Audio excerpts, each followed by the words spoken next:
Morning. I thought I'd do something a little bit different today. I'm not sure how I feel about jumping on a camera the minute I wake up. However, you guys asked, so you guys get, and we're going to do a day in the life of. Now, my household is absolutely wild right now. It's like feeding time at the zoo. We just had fresh croissants, and now the kids want to make a den. And I am literally getting in as much business time as I can before we were about to go into the 6 weeks holidays from Friday. So in the UK, the kids have 6 weeks off, which means that my schedule, my work rota, all of the things shift so that I can just be mama bear for a little bit of time. So I focus on holding my current clients and doing group offers, very light, like Voxer type containers, so that I don't have to juggle mum life and business life. And I think that's the biggest thing, is knowing when to be a mom and knowing when to drop into business, and how you can balance the two by creating schedules that actually link up together rather than resist each other. So right now I'm gonna get ready for the day, and then we're gonna dive into the business stuff.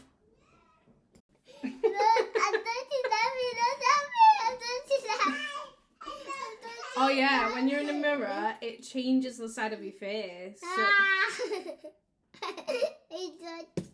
That side, not that side, that side. That side, man. Not that side, that side. Not that side. What? That I'm not side. touching this side, I'm touching that side. Ah. What's it doing to me? You tried to touch that side. Ah. What? Hi-oh. What? So my plan for this morning is I have a coffee morning date with Lewis. We need to go over some of the YouTube stuff. We're trying to give everybody in the team a designated job so that we can be more intentional with reaching our goals and kind of get into a level where things are happening super fast. So like Lewis's job is to just focus on growing and scaling the YouTube, getting that to a point of monetization. Whereas other team members' job is like to scale the Facebook group, and everybody's got a job so that they know exactly what they're focusing on, and we can do it to the best of our capabilities. So we're going to have a little bit of a meeting. I want to discuss going into like the next quarter. I feel like the beginning of the year has gone so fast, and we've done so much. We've gone to America, we've hosted events, like we've done so much. But I also feel like there's ways we can be more intentional with the second half of the year. So we need to have a little bit of a conversation around that, just to make sure that time's not getting the better of us, and that we're being super intentional with how we want to spend our time and how we want to show up inside of our business moving forward. Either read my book or listened to the workshop that I did around the selling language, because I truly believe that our love language is our selling language. How we're receptive is how we're receptive. And therefore what we have to think about is our audience has a way where they feel seen. Some of them are going to have words of affirmation where they get really stimulated by what we're saying. Others are going to require that quality time, and these are the ones that are going to need a little bit more attention before they decide to buy. And by dropping into your audience's sales language, you're dropping into how they feel the most receptive, so that they can make these fuck yes decisions and buy from you in this really easy way. And this is why it's so important that we give ourselves permission to think about how our audience buys and not just how we sell. Because how our audience buys is the receptivity, is where we start to stretch the narrative and connect with these deeper energies.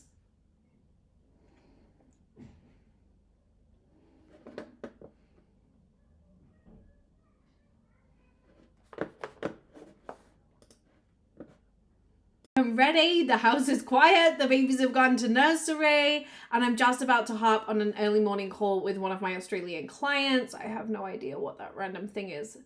This mascara is, does anyone else, like when they're looking in a camera, it really blags my head, that it like changes the side that you're on. It doesn't matter how old I get, that still like F's with my mind. So I've got an early morning call with one of my Australian clients, and then me and Lewis are heading for that meeting. You guys are welcome to come along for the meeting. You're just not allowed into my client sessions because that is private and confidential. So I think one of the biggest gaps in the coaching space is people not knowing how to integrate. So if you look at when I'm telling people to raise their capacity, raise their vision, they've got nothing to hold them in that. So it's really easy for people to miss the mark on communication, content, email workflows, because they need examples of it. And so I think we need to create kind of an agency feel part of the business where we do the things for our clients so that they can understand how we're physically doing things to grow their business. And I do think that there's such a blend between the emotional and the strategy, because when you think highly of yourself, your strategy is on point. And so I can only go to the depth of leadership when people are focusing on their strategy. If we're not elevating your communication and if we're not raising your standards, then it's really, really hard for us to step into that next level. And so it doesn't make sense to have a business that's just the emotional side of business, because people need the strategy. I think we're seeing a massive absence in the online space of the leadership, of the workflows, of the strategy, of the content creation, and that's where the Misfits is going to fill that gap. But obviously then we need to make sure that we have the best of the best on board to make sure that when we're working with our clients, they're getting that high quality and everything's taken care of. People need less stress in their nervous system, less stress in their business, and that means that we need to go in and take handle of things that they're miscommunicating themselves at and elevating the standards so that the communication is coming across the way that they want. I think there's a lot of people out there that are super talented, that have all of the genius that they need, but until they're ready to work on their strategy, there's miscommunication.